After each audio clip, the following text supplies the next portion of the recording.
are now tuned in to this week's episode of our podcast. Today, we are going to interview some of the greatest and most influential minds in our field. By sharing our collective expertise, we will show you how to harness, control, and use your own skill set to achieve ultimate success and live the life you want.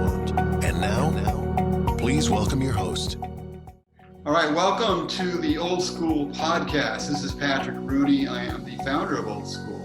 I have today with me a good friend and a very accomplished guy named Dr. Dharam Singh. And I've known him for a long time, quality guy. I don't know how he knows all the stuff he knows, but that's one of the reasons why I'm talking to him today. I'm going to interview him and find out some of this stuff. And the idea for the podcast really is to get out information on fitness, health, success, freedom, all the good things in life, and to bring on people who know stuff that I don't know. I have my particular skills. They're in a certain area, but we're all limited in what we know. And it's nice to have other people who are experts in different fields that we can bring on and talk to. So that's the idea. I want to bring people on that can help you out in your life, in your business, with your health, with just general life types of things. There's so much lack of success I see today. I see that with men especially. There's a lack of success. We need to change that. We need to become successful again, particularly as men, but as men and women too. But I'd like to see more success in the world. And for some reason, there's kind of almost an anti-success culture I see rising. And I want to push back against that as much as I can. In any case, let's bring on Dr. Dharam Singh. And again, I'm going to talk a little bit about him once he comes on, but welcome, Dr. Singh. Thanks so much. Thanks for having me on. Yeah. Good to see you. Yeah, good to see you, man. Okay. So we're going to have a lot to talk about here. I'm going to talk a little bit I'm going to read a little bit of your bio. I don't want to embarrass you, but we're going to put a little bit of your bio on here. And I can only read some of it because we could be here all day reading your bio, right? Oh, listen to you. Too kind. Yeah. So you're a PhD in LAC. I don't know, what is an LAC, by the way? Licensed acupuncturist. There you go. Yeah. A Qigong master, a doctor of Oriental medicine, a herbologist, and as you said, a licensed acupuncturist. You have postgraduate doctoral and professional degrees in acupuncture, herbology, traditional Oriental medicine, and yogic. How do you say yogic, right? Yogic, yeah. Yogic. You got it. Healing. Now, I know that you also teach Qigong. I think Qigong, I know you teach at Copper Mountain College in Joshua Tree. Yep. Is it Qigong or something else that you teach there? Qigong. Okay. Yeah. And you're also a master teacher, and you possess a deep understanding of Eastern, Tibetan, Buddhist, and Taoist medicine, alchemy, Kundalini yoga, and meditation. That's a lot of lifetimes of study right there, so we're going to find out how that happened. You studied with some of the most eminent luminaries of the healing and martial arts world. One thing I was thinking about, I know you as Dharam, but I'll call you Dr. Singh today in deference. One thing I notice about you is you're white. I'm a white guy. You're white as well. How unusual is it to be a white man in the Eastern, knowing as much as you know about the Eastern disciplines? That seems kind of rare to me. How did that come about? How did that come about? You know, I was blessed with amazing teachers, and it just sort of, when you're committed to something, you know how things fall into place. Right. It just fell into place like dominoes. What is it about the Eastern disciplines that you found that were, I guess, in order to look for the Eastern ones, there must have been something lacking in your mind in some of the Western disciplines. What were some of those things? Well, I started off at like 6. I was leaving my body. We lived on a boat in Hawaii, and I would, at night, leave my body and fly around. And then at 7, I had this epiphany. I'd be working with energy. And so the Eastern traditions, make that more available to work with energy. Yeah. Now, And then, of course, like a lot of people, I watched the Kung Fu series when I was a little kid, I love Kung Fu. right? I love David Carradine. Yeah, totally. So, we all got inspired by that. Yeah. Yeah. So when you said you left your body at 6, you said, did that happen spontaneously? Yeah, I wasn't planning or trying to do it. Were you like at home in bed, laying down, or I mean, how did this happen? Yeah, I was in bed, and then actually these two spirits would come, and we would fly around together. I know that sounds a little weird, but That would scare me. yeah, it wasn't scary though. Wow. Yeah, they were just really nice spirits. I hope they were angels or something. Yeah. Well, that's cool.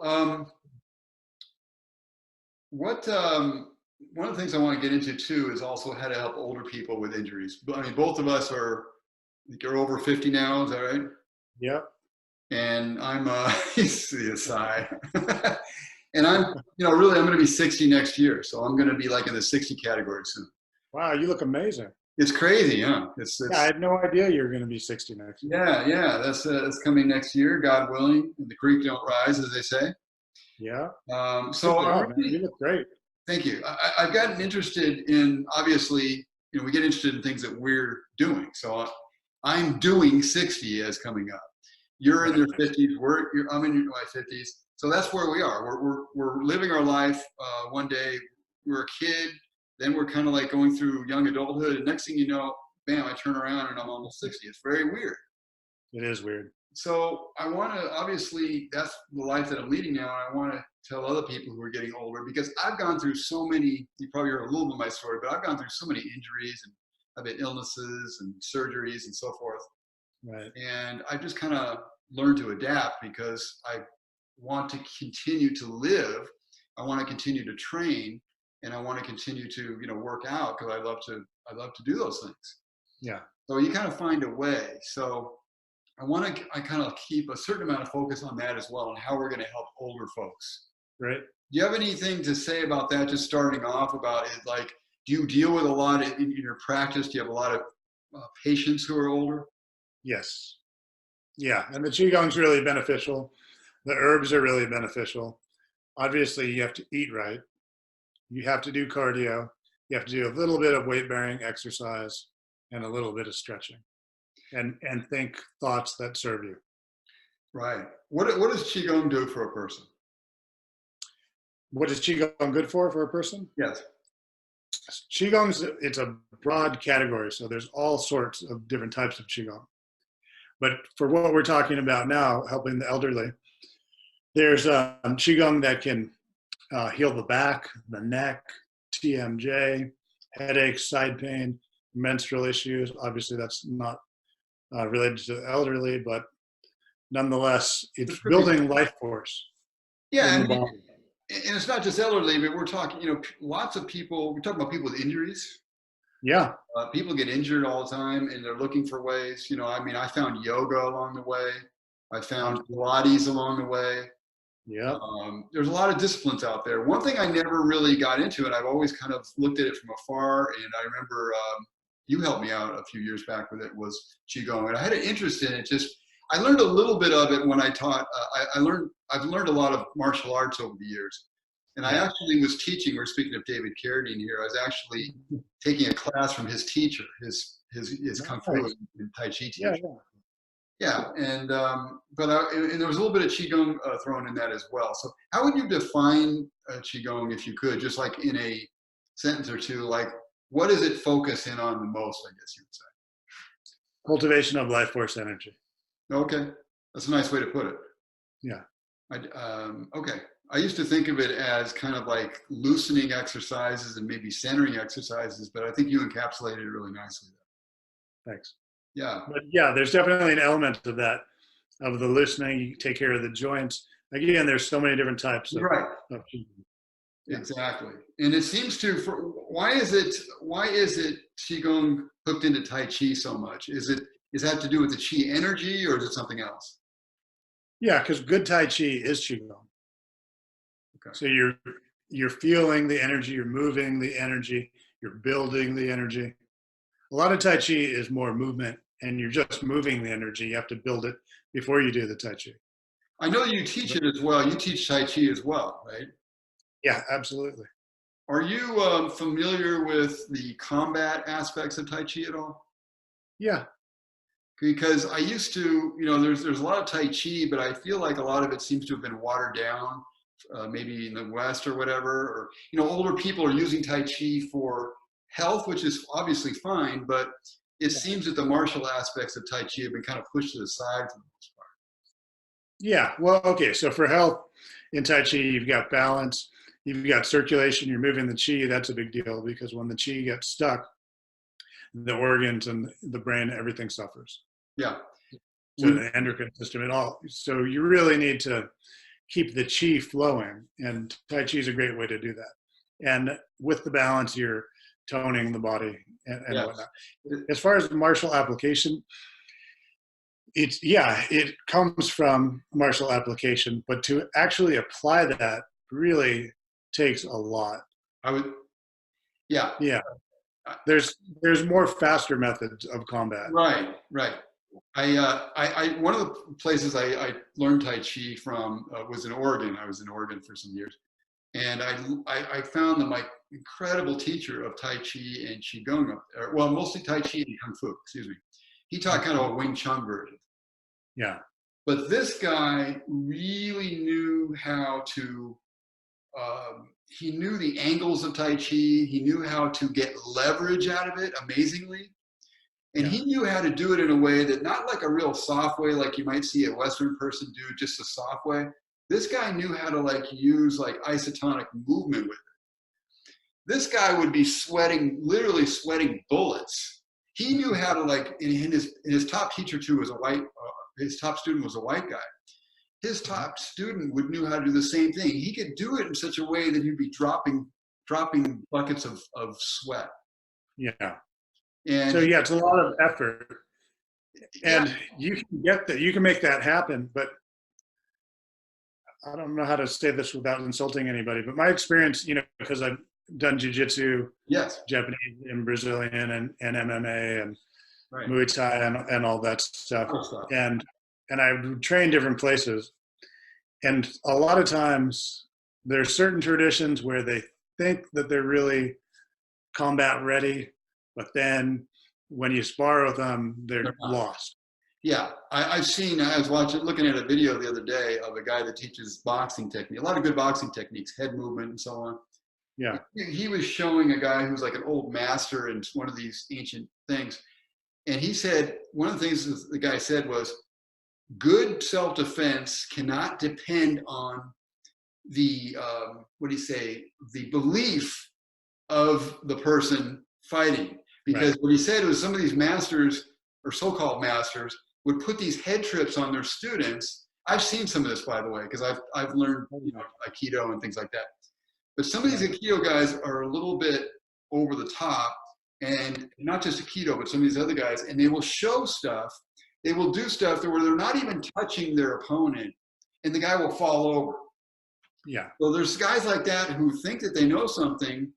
And I saw a video the other day of an older guy. I almost felt sorry for him.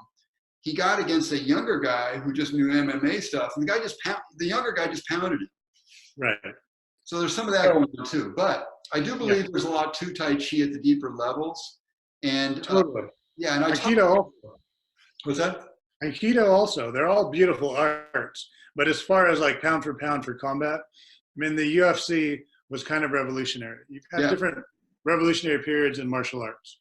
You had where all the samurai arts became ways. That's karate do and judo and aikido. They all went from combat arts to the way. That's right. And they sort of systemized, and you had the Shaolin come into Okinawa and then to Japan, and that's how you got Shotokan. So that was a renaissance in martial arts. And then the UFC came along. That was like another renaissance. And then Bruce Lee, of course, was mixing, grappling, and striking, and everything. And then the UFC came along and said, okay, let's see, you guys are talking, let's see. Let's see what you can do. So, right, exactly. And then it was an interesting, in the beginning, it was so great because So first the Brazilian Jiu-Jitsu guys would win, right? Yeah. And then the wrestlers would go back to the drawing board and figure it out. Right. And then they'd win. And then the Muay Thai guys would come in, right? And then they'd win. Right. And then it would be like the Russians, and they'd be winning for a while. Yeah. It just kind of, evolved, it worked itself out. So we know combat-wise, at least in the octagon, what works the best. And it's not that much different in the street. Yeah, and I've seen, and again, I've seen like, the founder of Aikido seemed to be a really amazing guy who could do almost probably superhuman types of things. Yep. And I see other people, but I've also seen guys like Tohei, who was one of the top teachers in Aikido. And I saw a video one time of him wrestling with a newspaper reporter that knew nothing about Aikido.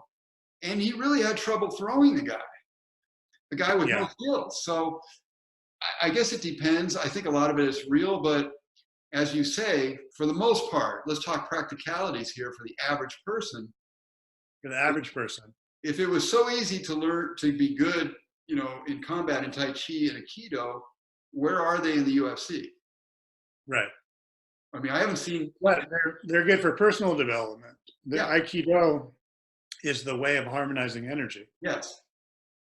And it's real. It is real. Obviously, it's the spiraling and the stuff we used to use in class. I mean, it has a lot of, and I really admire arts also, by the way. And I've learned different ones from Aikido on one end to Krav Maga on the other end. But I do admire arts that don't have to like hurt people. Yeah. Absolutely. There's a lot of times where you don't want to hurt the person. You just want to, they're all drunk at a party or something. You don't want to ruin them for life or something. Yeah, I learned a lot of that style in Aiki Jiu-Jitsu out there. I was going to say, you're like an expert in Aiki Jiu-Jitsu, I believe, right? I trained. Pretty good. Yeah. Would you say you're pretty well rounded? I didn't know we were going to go so far into martial arts, but it's a great thing to talk about too. Yeah. Would you consider yourself pretty rounded now in the martial arts? Yeah, I'd say I'm pretty well rounded. Yeah. Good. What is your favorite martial art, by the way? Muay Thai. Would you call that one of the most effective as well? It's one of the most honest. It's like boxing, kickboxing, Muay Thai, Jiu-Jitsu, wrestling. They're all really honest martial arts. There's no pretending. Yeah. I just like the directness of it and the flavor, the sort of the essence of it.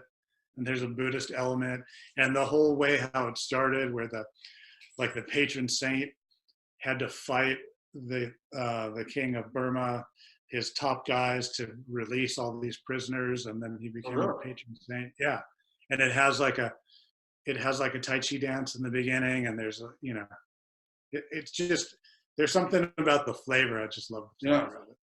And it's direct, it's just direct. And there's no other kick like the Muay Thai roundhouse. Well, that's why everybody in the UFC uses it. Yeah, you talking about like the thigh, the kick to the thigh and knock the guy down? Yeah, or even lower, just chopping them down. Yeah.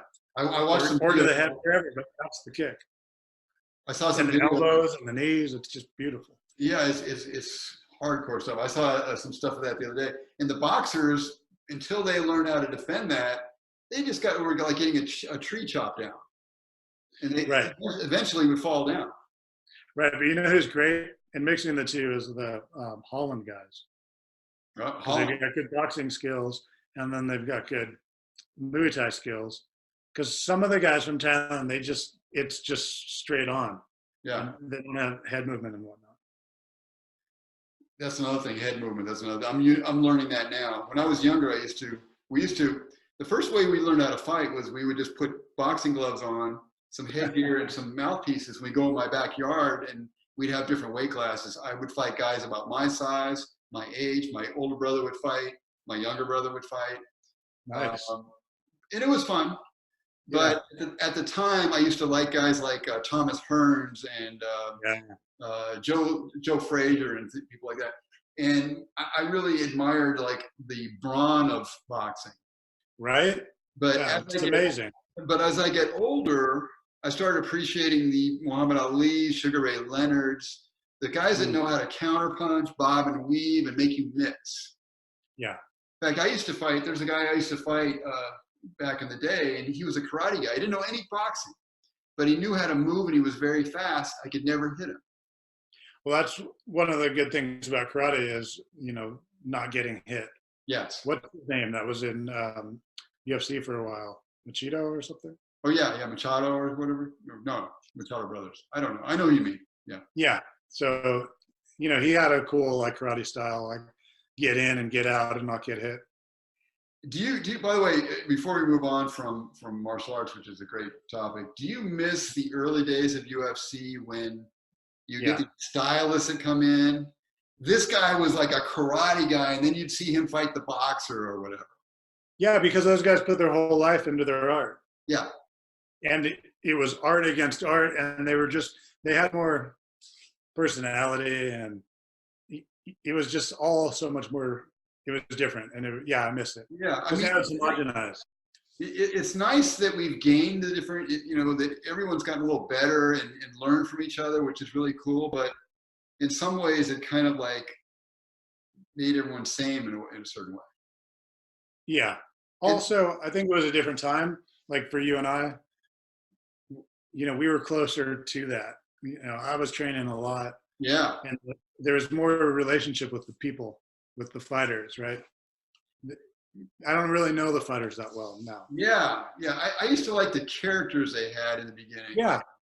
They had like big fat guys that would just, I forget this one guy's name, but he was very effective, and he would punch. He'd throw these big wild punches. He didn't have any boxing technique, but he was very effective. Yeah. Tank Abbott? Tank. I used to love that stuff. Anyway, I want to move on from martial arts. Martial arts is an amazing world, but it's so much of our lives that it can't help pouring out about sometimes. Right. But I love martial arts. I think especially men, getting back to men for a minute again, which is part of my life, things with men, doing looking at how men can become better.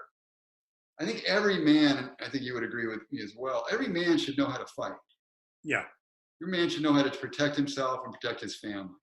Totally. And we're losing some of that. Some of that is good. I think there's a resurgence in some ways of fighting.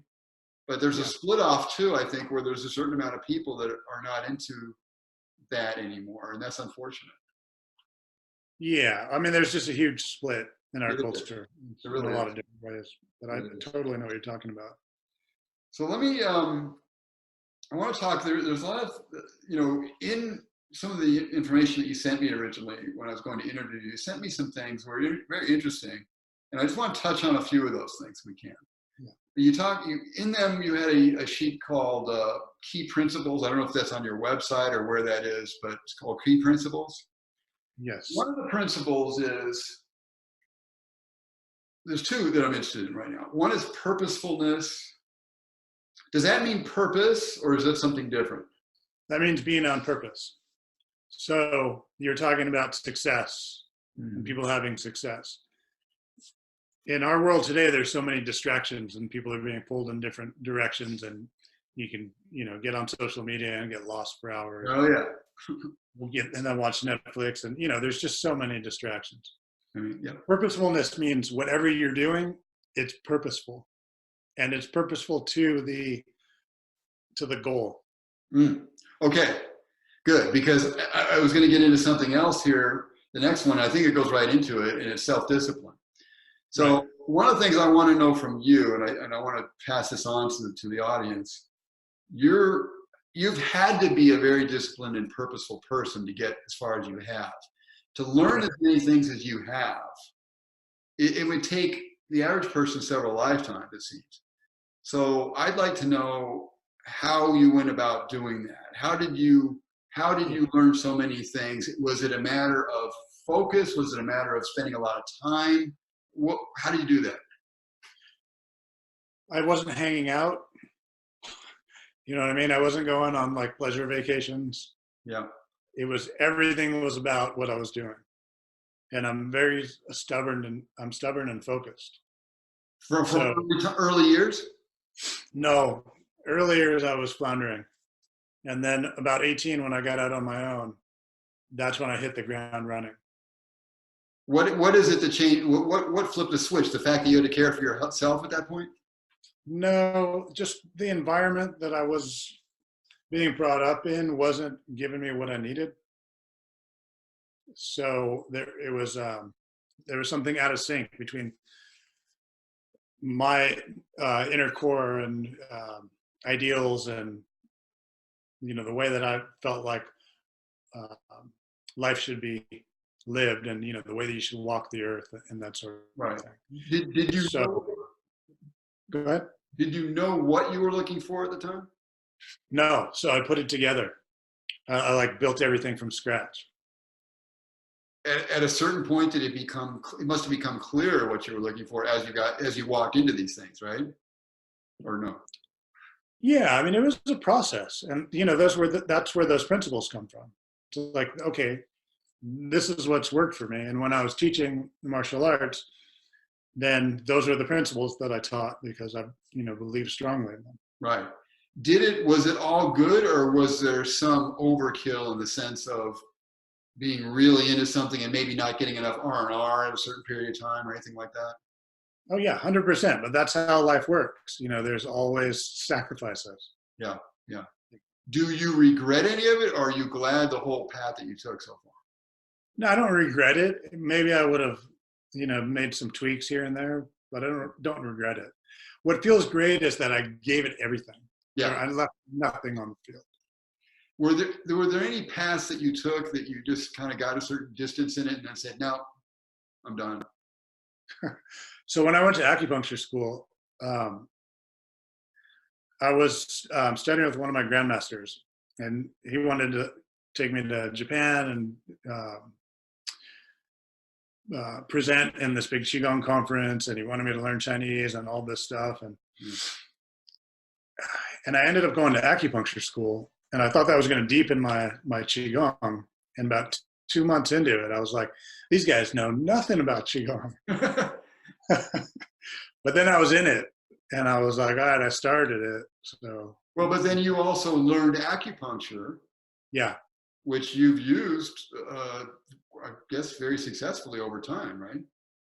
Yeah. In the long run, it definitely helped me with my Qigong practice, because all the intricacies of the channels and the meridians, right, that would be hard to learn on your own. Right. Did you ever use acupressure at all? Oh yeah, I still do. You still do? Okay. Yeah. My mom did years ago. I don't know how this happened, but at some point she might have got bored as she got older or something. Once the kids were out of the house, right, and started taking classes, and she took an acupressure class. I remember that. And she got very. Right. It surprised me because I didn't know that side of her was even interested in it. You think you know people. She got interested in that. That was cool. Yeah, good for her health too. Yeah, there's a lot of points that you can do on yourself for nausea or strengthening yourself or headaches. I do have to say that a lot of Eastern stuff has always been interesting. I think a lot of Westerners are fascinated with Eastern stuff because we kind of know at some point there's something to it that we may be missing. And I feel the same way about Indian, or was known more politically correct these days as Native American culture. Yeah. If you look back and look at some of the things that they were doing, for the most part, and everyone has their weak spots and strong parts in their culture, of course, but for the most part, it seemed they were very in tune with nature, with the natural world and how it actually works and how to work with it. And I see a lot of actually commonalities, I think, between that, what we call the Indian or Native American culture, and Eastern culture. Would you say that's so? Yeah, definitely connected with nature. And so when you're connecting with nature and the natural rhythm of things, everything works better. And the more that you go into the city life, quote unquote, yeah, then there's less smiles, there's less trust, there's less laughter, there's less sleep, there's more adrenal fatigue. And two, and this goes along with the nature thing, and I'm learning this too. I mean, I live I live almost in basically a forest now. Yeah, didn't your life change when you moved out there? In the woods, yeah. My health got better. Yeah, exactly. You're not fighting. What's that? You're not fighting it. Yeah, yeah. Like moving out there, that's like half the work. It is, and my wife has learned about natural things, and we've learned about mushrooms, and nothing psychedelic, folks. Don't worry. But we learned about medicinal qualities of things. Yeah. And it reminds me, and the Indians and Native Americans do this as well. There was, and you're into this, which is herbology, which is another fascinating thing. Somehow Western has gotten so far away from herbs, and I understand the reasons in certain ways. Obviously, it's more potent, but also, let's face it, there's more money to be made in pharmaceuticals than there are in herbs. So, is that something that you've probably studied pretty far into, herbology? Yeah, quite a bit. Do you use herbs a lot? I think as well. I mean, I know some of the things that you're doing. So, I mean, there's so many herbs to know. Yeah. That you can almost get lost in it. But I really admire it, and I would like to see. This is one of the reasons I started Old School. I want to see some of the old ways brought back.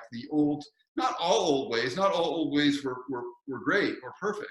But I want to see the things that have been forgotten that are useful brought back. And I feel like herbs are one of those areas.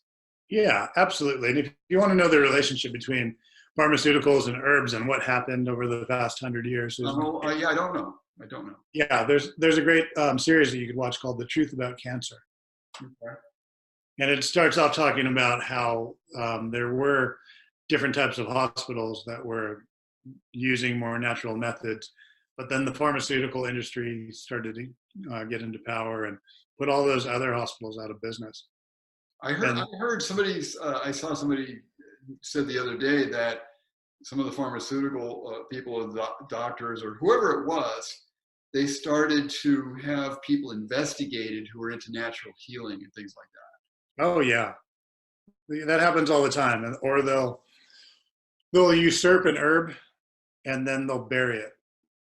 Like in New Zealand, yeah, maybe it was for skin cancer. There's a natural treatment, and then the doctors got together and said, "Oh, this needs to be prescription only," and then they made it prescription only, and then they buried it. So they made an herb prescription only? Yeah, the treatment prescription only. They did that again in the I don't remember exactly when. I want to say somewhere between the 20s and the 40s. Yeah. And there's a special formula. They were curing cancer, thousands and thousands of people, and then the FDA, went in and closed it down. Yeah, and that's I remember in the old days, people used to go down to Mexico to get Laetrile treatments from apricots, right? Things like that. Yeah. I feel like we've lost so much, and yes, we've gained certain things. Yes, medicine is amazing. I mean, I've had surgeries, which thank God for medical treatments. Oh yeah, 100%. Yeah, 100% about the surgeries. But the thing about the pharmaceuticals, sometimes you need them, a lot of times you don't, and there's side effects, and the side effects are really bad. Whereas herbs, there's not side effects. Yeah. And herbs, holistically heal the body rather than hide the symptom. Yeah, and I feel like we don't, mankind is so arrogant that we think we can take things and just do whatever we want with them. And I think that herbs are one of those things. Like herbs to me are just like God-given medicine. They're just here, And it says it in the Bible. Yeah, and I can see making something more powerful or doing some experiments or whatever. But man, you got to be careful and you got to be humble. I think to a certain point to know that you don't know. I mean, we don't know. There's so much we don't know. And just because somebody has learned how to take something and make it more potent doesn't make them God. Yeah, and also if you look at it's Prozac or one of those SSRIs, one of those type of mood medications. Yeah. And I think it was Duke University. They just did a study that cardio is as effective as that mood medication, without the side effects, without the possible suicidal tendencies and everything else. Yeah, we got one thing we got to do, Dr. Singh, here is we got to get people back to natural living. Yeah. And I'm 100% for that. I know you are too. And there's so much insanity out there. And, I was hearing a friend of mine talk about a guy who is now on what do you call prescription drugs for depression and things like that. Right. It's happening so much these days. It's getting so out of control that I don't see in a way back other than to go to rediscover the tried and true. I think that we already know and we forgot. Yeah, I would agree. And then also bringing healthy lifestyle back. Yeah. Because right now most people are not in a healthy lifestyle. Yeah. And, as you know, I used to live in California, and California has its issues. We all know that. But, one thing I will say in a positive sense about California, because it's, I guess, the land of the sun and the sand and the ocean and the hills and the desert and everything, there is an emphasis, and maybe because people are just vain, but there is an emphasis on health there, or at least the appearances of health. And people for sure. tend to be a little thinner there. Like when I came to Tennessee, hey, nothing against my Tennessee brethren here, but you guys are bigger than in general than they are in California.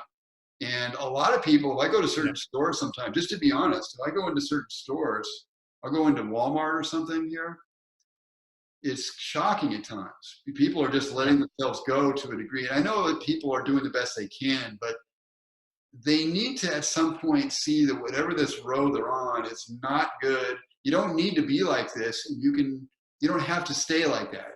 There's things that you can do to get back on track. Yeah. So in parts of China, they have a system where to get medical treatment, you have to go exercise. Okay. And then you come back and you have your note that says that you've exercised, and then you get treatment. Yeah. That's interesting. Well, because out here, sorry, go ahead. No, go ahead. No, you go.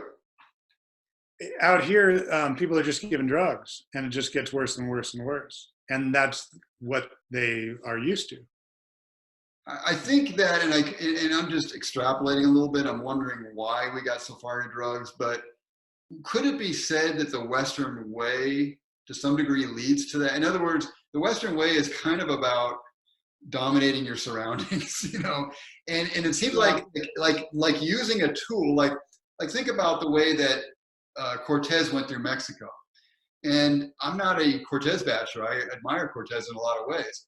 But just think about the way that he went through Mexico. He won in a lot of different ways that he won. But one of the ways he won was technological superiority. I mean, he brought cannon and musket to a place that didn't know these things. So I think the Western way a little bit is like, hey, we can win, we can conquer everything with technology. Right. But the shadow of that is in medicine, medical technology is amazing. Yeah. And we're lucky to have it. We are. But we're still like 17th in life expectancy the last time that I checked. Highest cost of healthcare in the world and 17th in life expectancy. Yeah, that's not and then the pharmaceuticals, it's a company. So, they're kind of smart and they go, all right, well, speed's not legal, but if we make a speed, we just change one molecule, that's called Adderall. Adderall is crystal meth with one molecule change. I did not know that. Yeah. And then they're like, what else is really addictive? Opium's pretty addictive. Well, we know what's happening with that, with the opioid crisis. Right. So what is the thing that's come from China? Fentanyl, right? Fentanyl's come from China? Fentanyl we have a fentanyl issue. Right. That's, what is it? Didn't Prince die from fentanyl? Oh, maybe, yeah. But I know that supposedly there's a lot of bad stuff coming in. So we have a lot of things that are addictive. Well, first of all, you brought in the corporation thing. I'm going to do probably show at some point, or maybe a lot of shows on. I've been thinking a lot about this lately. I'm just going to say to the audience and to you. I've been thinking a lot about corporations lately. Now, I'm like a, generally conservative type of person, free markets, free this and free that. I love freedom, right? Yeah. But I have noticed that we've become a society of big everything. Big education dominates, big companies in the form of corporations dominate, big government dominates. Everybody has their own favorite big something, but no matter what category somebody's in, if you're on the left, you end up becoming kind of a fan of big government or something. But on the right, you can end up becoming a fan of kind of like unfettered corporatism. But actually, back in the day, we used to have antitrust and things like that, and we had ways to keep monopolies at bay, which hopefully is starting to come back a little bit. But I think it really needs to come back. Yeah, there's a lot of things that need to change. Education, big education is another thing where people are, have all these loans that they can't get out from under. Well, there's huge loans, but there's also this, what's the word? An antipathy, I can't think of the right word, but against things. Like once you become big, you become part of this group and you start to become against the smaller groups. For instance, the education system gets so big and arrogant, its enemy becomes homeschooling and private schooling. And I gotta tell you that there's a lot of great things about homeschooling and private schooling. And they should not be stamped out. They should be encouraged in a lot of cases. For sure. It's almost like a necessity. There's so much garbage in the culture that you need to sometimes pull your children out of that culture. Yeah, and so actually,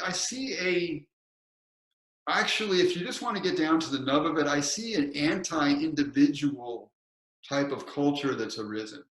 That the average person, in a way, has given up their power and given their power to bigger things, whatever it may be, a big corporation or a big government or a big education or something like that. That's one of the things that I hope that old school to me is, I'm not doing a plug here for old school, but I'm just saying, old school to me is one of the reasons why I started it was it's much bigger than just it's health and fitness in all their forms, but it becomes kind of like a celebration of the individual again. Yeah, nice. So moving forward here, I want to get a few more things in if we can, because there's so much I could talk to you about. I mean, I know we're scratching the surface of your knowledge so far. Meditation, stillness. I know there's probably different types that you've learned over the years and so forth. Is there a type, because I remember you said this one time about stillness and it just kind of struck me. Is there a type of meditation that you believe in or feel is most useful, at least for you, or that you recommend to people? I know what I like, but I wanted to get his perspective from you.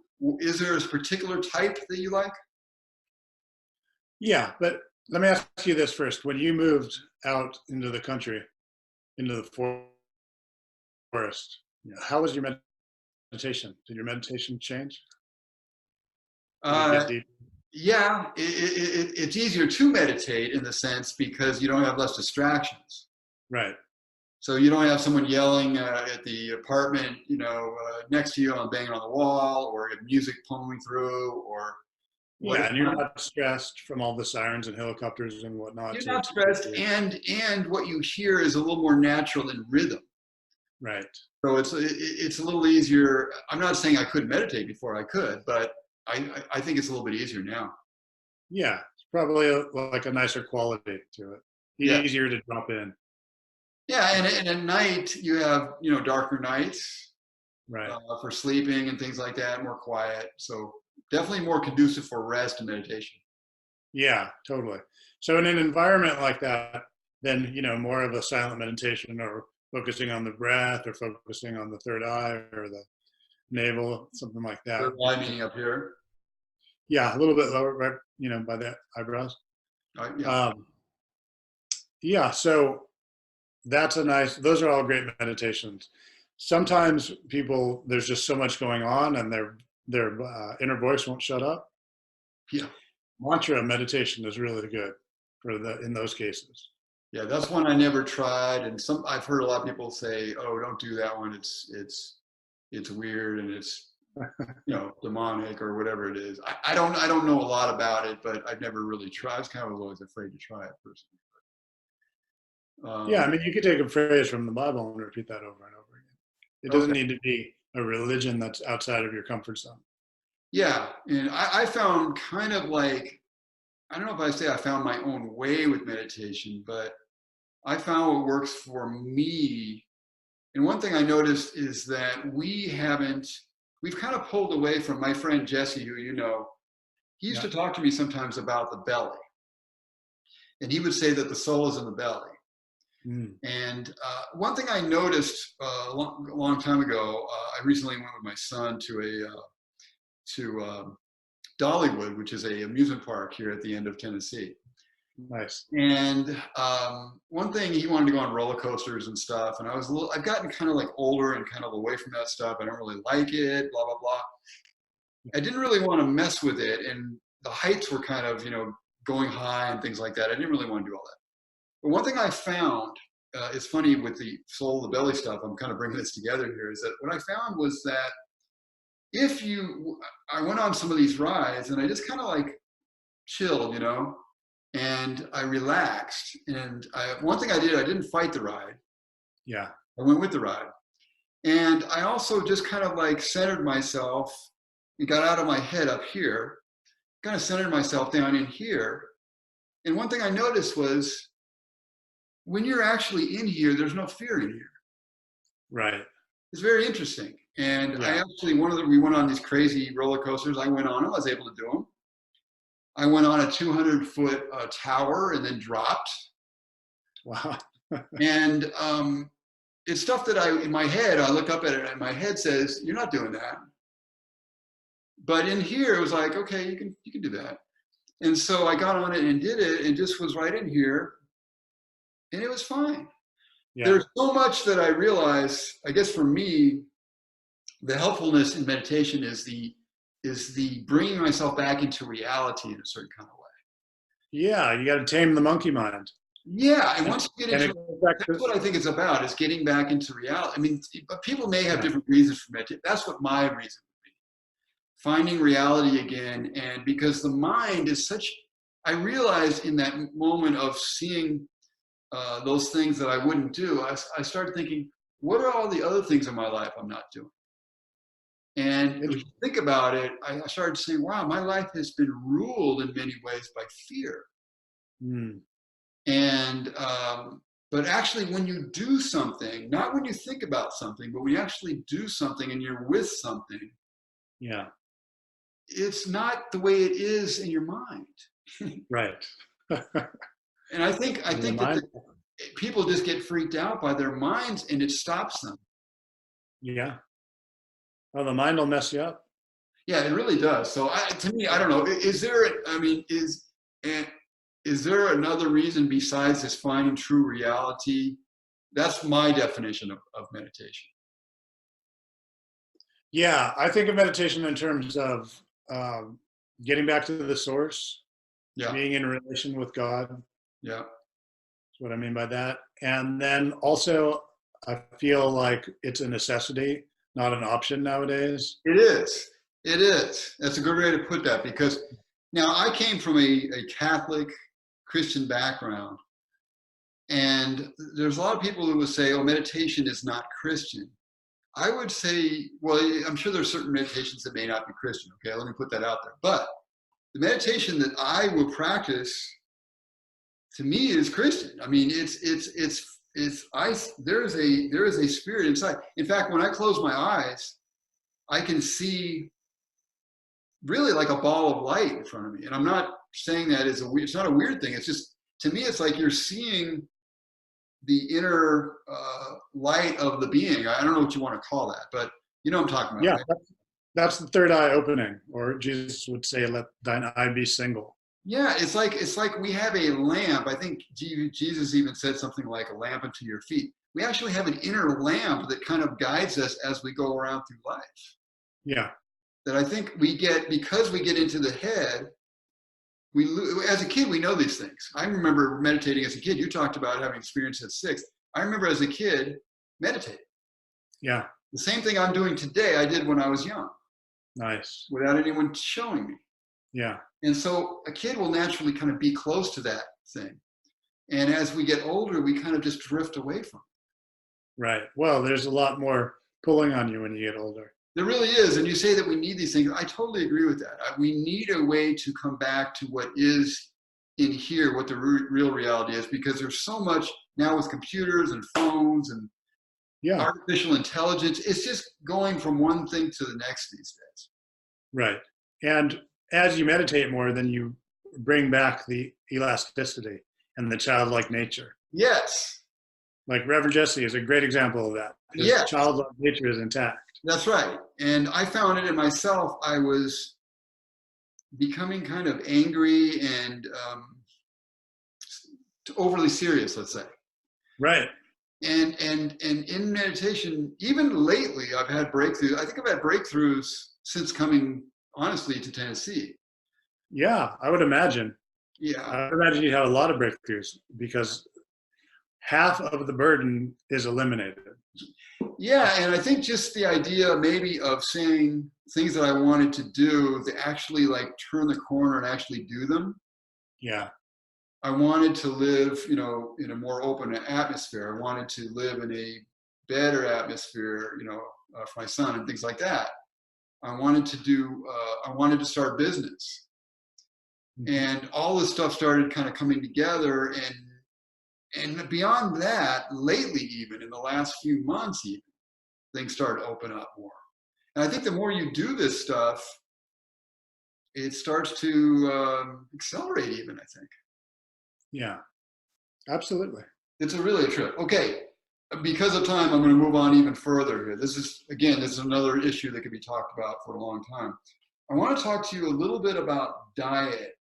You helped me out a lot with diet, and I said to you before that I was like probably a really rotten student back in the day, because I was I've always been kind of stubborn, and that probably served me in some ways and hurt me in a lot of other ways. Sure. And one of the things I was, you know, I learned some good things from you, but you had a program which was very good and still is very good, where you do a cleansing. People do a cleansing through your program. Right. And by the way, what is your, we're going to give that at the end again, but what is your, how do people get in touch with you? Healingenergy.org. Okay, we'll put it up on the screen as well, healingenergy.org. Yeah, thanks. Okay, and there's a way for them to reach you if they want to talk to you by going to that? Yeah, just hit the contact page and there's a phone number and they can leave an email. Great. Yeah. So, and I've gone to you as well for, I've had heard different situations that have been hurt. I've had everything at one time or another, but you've been great at helping me with pain and things like that. Right. But also with diet and herbs and things of that nature. Right. If you could kind of encapsulate, because everybody's a little different, but could you encapsulate kind of like a general, some general good rules of diet for the average person that kind of work on everybody? Right. So if you go on YouTube, everybody's going to have a different opinion. Yeah. There's a lot of different opinions out there. There are. Yeah. So I can tell you what I think empirically, you know, what I've seen help countless people. Primarily plant-based, organic. That's your primary. Legumes, lentils, mung beans. And then meat, you know, good meat without pesticides and hormones and antibiotics. Yeah, meat, fish, chicken, but medicinally, not where you're just sitting down and gorging on a big steak. Yeah, how much meat would you, and I've gone through a lot of this myself because I'm kind of a big meat eater, but I've had some issues along the way with potentially eating maybe too much. I've had issues with, you know, kidney stones along the way and things like that. So I've had to learn a lot I've learned in every facet I've had to learn by the School of Hard Knocks. Right. So I do think for me, I've learned there's a certain limitation to meat. I like meat a lot, but there's a certain limitation. Yeah. What would you say? I mean, is there a general limitation for it? How would you say that? I'd say that there are people in the world that can get by without meat, like Indians that live in India.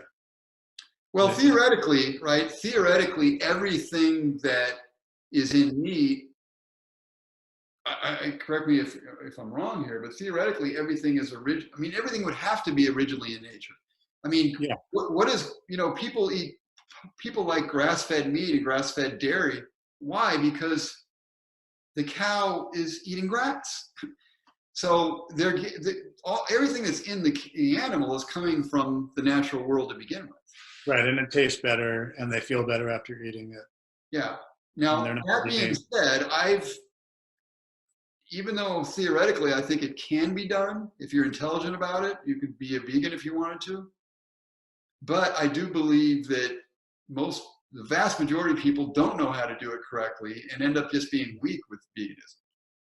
Right. And veganism also can destroy the endocrine system. And I've seen a lot of people have really bad health experiences from being vegan. It's not easy to be a real vegan. The problem is a lot of times people just eat carbs and they just destroy their health.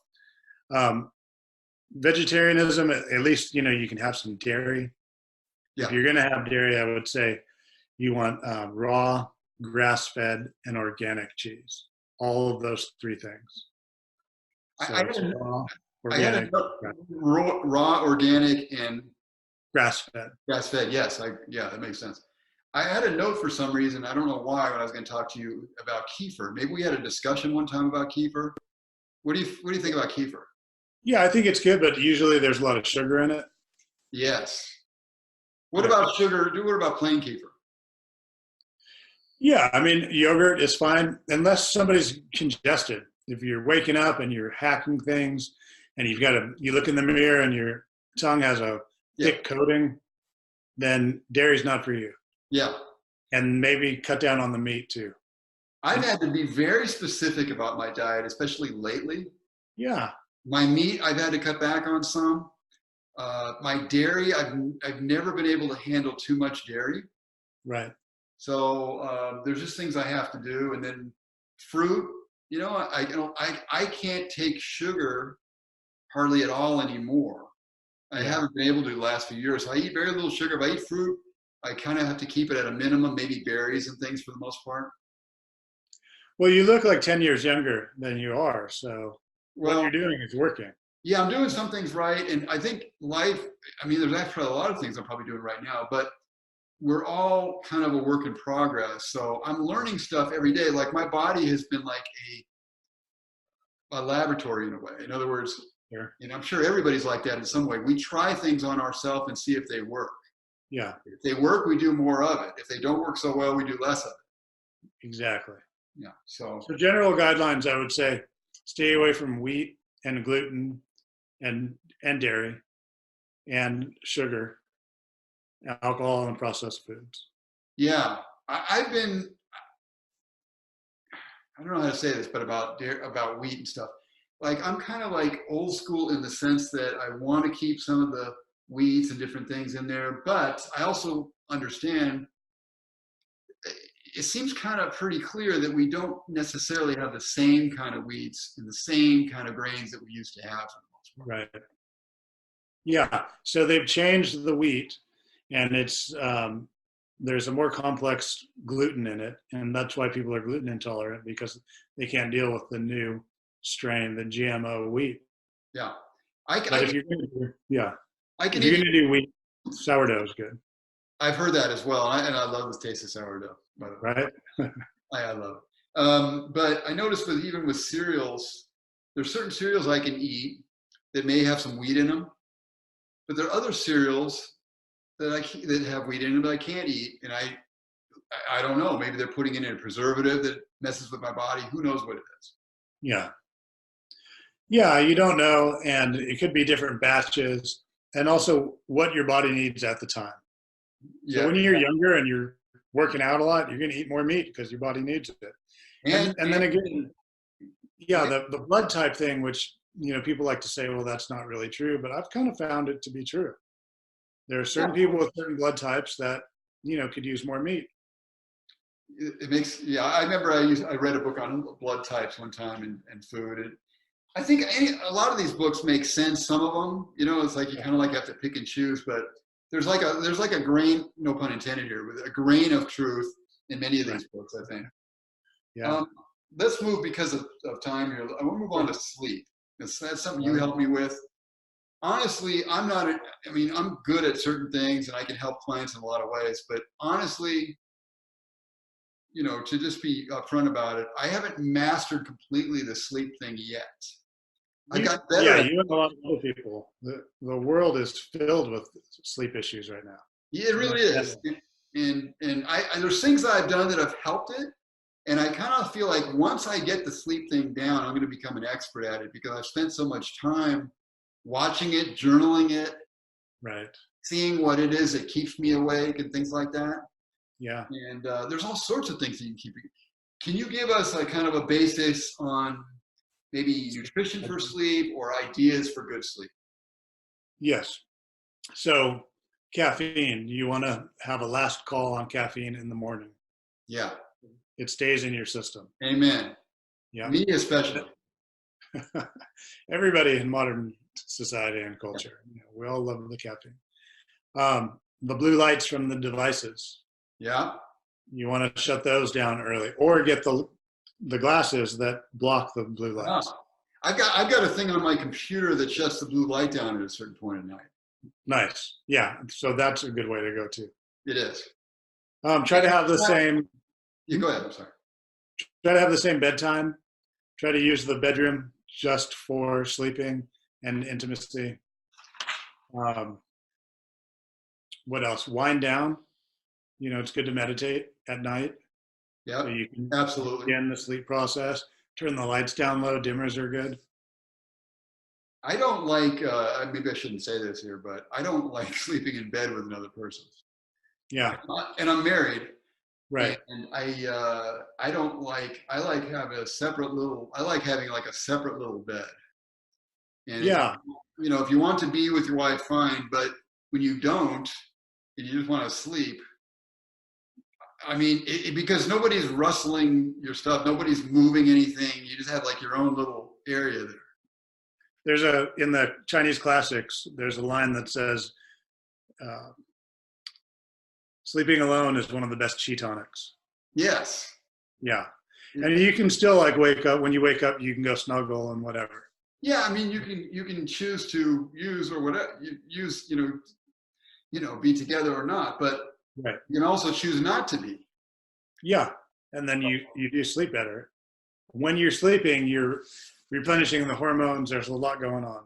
There sure is. And I know, by the way, when my hormones are, working. Most men will know how their hormones are working without going further into this. But right. You kind of know there's a certain point where you're kind of rested. You need a certain amount of rest, and then you feel like you need to you kind of like be in bed until you kind of feel that full rest come over you. Yeah, exactly. And then you're good to go. Yeah. One thing I have to ask you about before we move on is just two things real quick. I have to ask you about your students, mm-hmm. about the superpower type of things that you do in your on your videos. Right. And you do things such as pushing a car with like a pointed spear at your throat. Right. And you also do things such as breaking bricks and teaching students how to break bricks. And also put weights on their back and do planks. We know what planks are, for your abs. And then putting weights on them, right? And I've seen you've seen your students do that. First of all, what is the purpose for it? Is it to demonstrate power? What is the purpose for doing those things? Yeah, it shows that chi is real and that it exists. Okay, so it was a demonstration of power in a way. Yeah. Okay. Can you say, without giving any secrets away, how do you do these things? Or how your students can do these things? Yeah, you cultivate the energy. And how do you do that? You direct it. But sometimes my students just come in the video with the planks, right? Yeah. So they had just gotten back from Mauritius on a trip, and they're in the 50s and 60s. And you can see I'm talking about two of them in particular. Yeah. There's a few people on that video, but two, they're bone thin. Yep. And they came for a visit to pick something up, and they were tired. And I'm like, hey, let's throw some weights on your back. Yeah. And you can see those are 45-pound plates. Yeah. Way more than they weigh. Yeah. And then when they left, they had more energy than when they got there. And that was also because I gave them energy. So you did something to them, put energy in them? Yes. Yeah, that's interesting. So I saw you doing something where you're like pushing energy down on them. Yeah. So I'm kind of a Western skeptic in a lot of ways. Like, how does that even work? I mean, how does one person give another person energy? Well, it happens all the time. So when you're around somebody that really is uplifting, Yeah. you're uplifted, right? Right. And when you're around somebody that you don't want to be around, right, you're drained. Okay, you're right. Yeah. Okay, that's a good example. Yeah. Another example would be you go to the gym and you lift weights and you have all the blood pumping in the muscles. Yeah. So when you do the Qigong, you're doing that sort of thing, but you're pumping the Qi into the body. Interesting. Yeah. I'm going to have to learn Qigong one of these days. We'll probably get together one of these days about this. Yeah. You sent me some videos one time on it. It's fascinating, but I think I just got caught up with other things I was into at the time. But but now you're in nature. You got more time and space. Yeah, I do. It seems like I don't seem like I have a lot of time, but I know what you mean. Yeah. For your clients, I want to ask you. I know that you're really good at working with people's back issues, neck issues, knee issues, and shoulder issues too, right? I'm going through this whole thing with my shoulder. One of these days I'm going to put on what I'm going through. It's unbelievable. But there's a lot of I'm learning stuff that's mind-blowing about healing. Yeah. What do people I'm right about what I say, what they come to you for. How do you help them, basically? What do you, in a nutshell, how do you help them? Well, it depends, what they're coming in for. But yeah, a lot of people come in for physical stuff. Sure. People come in, their doctors tell them they need to have surgery. Right. And so one simple way of looking at it, there's a lot going on. You want to, take bad things out of the injured area, bad Qi, if you will, bad energy. Put good energy in the healing area and heal it. Mm-hmm. And then the joints, like for the back, let's say, there's a lot of compression in life. Yes. Gravity and compression. I've had that my whole life. Yeah. And from work, from everything, right? Yeah. And so the discs start to get pressed on, and the tissue surrounding the vertebrae start to lock it down in that position. Yes. If you open the tissue around the vertebrae and create space, then the nerve is not impinged and the discs are healthy and the back pain goes away. The trick is keeping that tissue open, because you can go to a chiropractor sometimes, right? Chiropractors are great, but you get an adjustment, subluxation is gone for a minute, but the tissue is still tweaked, and so it pulls it back into subluxation. Yes. Subluxation meaning that it's out of alignment. That's right. So the trick is to open it, create space, and keep it open. Exactly. And that's one of the things I'm doing. Again, you have to watch some of my videos coming up about this, but that's one of the things I'm doing with my shoulder right now. Things I'm learning. It's really mind-blowing. And then for the shoulder also and for the back, for all areas of the body, there's nutrients that the body needs to rebuild the area. Yes.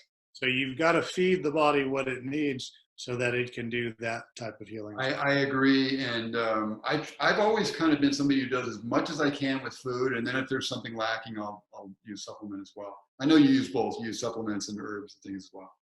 Absolutely. And proteins, different kinds of things. Yeah. Protein powder, whey, or non-whey, for people that are vegan. Yeah, there's all different kinds for everybody. There's a lot of stuff that we could talk about. Is there anything I missed today that you just can't wait to say, and you say, I wish Patrick would have asked me about? You said you wanted to talk about discipline. Yeah, we started to get into that a little bit, and the way into purposefulness. Yeah. Because you started off and you were talking about the success for men. Yeah, and then the discipline. So, and discipline and freedom, right, I think are interesting two sides of the coin, because people think that discipline means not having freedom. Right. But actually, it's the opposite. I agree. Yeah. So you noticed when you moved back to nature that there are a lot of people that were heavier. Yep. Right?